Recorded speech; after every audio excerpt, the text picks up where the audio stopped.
శంకుస్థాపన భూమి పూజ చేసినటువంటి పరిస్థితి. తర్వాత మనం చూసాం 3 రాజధానుల పేరుతో అమరావతికి సంబంధించి కూడా ఏం జరిగింది, అమరావతిని చివరికి ఇప్పటి వరకు కూడా అమరావతి పైన జరుగుతున్నటువంటి కుట్రలు, ఈ నేపథ్యంలో అనేక అంశాలు, ఆంధ్రప్రదేశ్ అంశాలను కూడా ప్రస్తావించాల్సినటువంటి పరిస్థితి, వాటిపైన కూడా ఒక స్పష్టత కావచ్చు, హామీ తీసుకోవాల్సినటువంటి పరిస్థితుల నేపథ్యంలో వీటికి సంబంధించి ఎలాంటి అంశాలను ప్రస్తావించబోతున్నారు, ఒకటి 2 పార్టీ సంబంధించిన కేడర్ కావచ్చు, ముఖ్య నాయకులు కూడా ఎలాంటి ఫీడ్బ్యాక్ ఇచ్చారు, దీని నేపథ్యంలో కూడా ఏ రకంగా చర్చించి ఫైనల్ చేసేటువంటి పరిస్థితులు కనిపిస్తున్నాయి.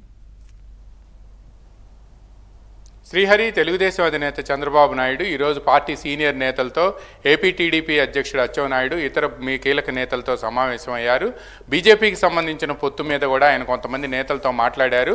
అయితే గతంలో 13 సీట్లు ఇచ్చి 4 సీట్లలో మాత్రమే గెలిచారని, అందువలన పరిమితంగా వాళ్లకున్న ఓటు పర్సెంటేజ్ కూడా చాలా తక్కువగా ఉంది. 2019లో 0.86 మాత్రమే రావడంతో అందువలన వాళ్ళకి ఇచ్చే సీట్లను కూడా లిమిట్ చేయాలి, పరిమితం చేయాలి అని చెప్పి కూడా నేతలంతా చంద్రబాబుకు సూచించారు. దీంతో పాటు మరో కీలకమైన అంశం ఏంటంటే, బీజేపీ మీద ఆంధ్రప్రదేశ్లో ప్రజానీకం తీవ్ర ఆగ్రహం వ్యక్తం చేస్తుంది. ఎందుకంటే మొన్నటి వరకు కూడా జగన్కి సపోర్ట్ చేయటమే కాకుండా ఆయన అడిగినప్పుడల్లా నిధులు ఇవ్వటం, అప్పులు ఇవ్వటంతో పాటు సపోర్ట్ చేశారు, ఇండైరెక్ట్గా సపోర్ట్ చేశారనే ఆగ్రహం కూడా ఏపీ ప్రజల్లో ఉంది.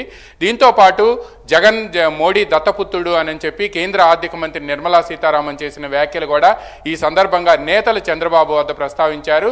అందువల్లనే ఆంధ్రప్రదేశ్కి ఏదైనా సరే కేంద్ర ప్రభుత్వం నుంచి ప్రత్యేకమైన హామీలు ఇస్తేనే జనంలో ఉన్న ఆగ్రహం తగ్గిపోతుంది. అప్పుడే పొత్తుకు సంబంధించి ఏదైతే కాంబినేషన్ ఉందో, Janasena, TDP and BJP combination ఉందో, ఈ కాంబినేషన్ జనంలోకి బలంగా వెళ్తుంది. ఇప్పటికే జనసేన టీడీపీ కాంబినేషన్ గ్రాస్ రూట్లోకి లెవెల్కి వెళ్ళినప్పుడు బీజేపీ కాంబినేషన్ కూడా అలా వెళ్ళాలి అని అంటే ప్రధానంగా 3 అంశాలను కేంద్రంలో బీజేపీ పెద్దల వద్ద ప్రస్తావించాలి అని కూడా నేతలు చంద్రబాబుకు సూచించారు. 2014 ఏపీ రీఆర్గనైజేషన్ యాక్ట్లో పోలవరానికి జాతీయ హోదా కల్పిస్తామని చెప్పారు.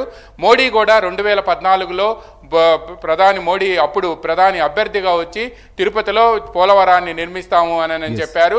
ఆ తర్వాత పోలవరం 2019 నుంచి కూడా మూలన పట్టడంతో పోలవరాన్ని వెంటనే పూర్తి చేయాలని. నెంబర్ 2, మీరన్నట్టుగా ప్రధాని మోడీయే శంకుస్థాపన చేశారు. ఢిల్లీని మించిన రాజధాని చేస్తాము అని చెప్పారు. అందువలన రాజధాని అమరావతి అని చెప్పి బీజేపీ ఏకగ్రీవంగా తీర్మానం చేసిన కేంద్ర ప్రభుత్వం వైపు నుంచి కూడా తప్పనిసరిగా స్పష్టమైన ప్రకటన రావాలి అని చెప్పి కూడా అక్కడ నేతలు ఆశిస్తున్నారు. ఇక విశాఖ ఉక్కు ఫ్యాక్టరీలో పెట్టుబడుల ఉపసంహరణ ప్రక్రియను కూడా ఉపసంహరించుకోవాలి అని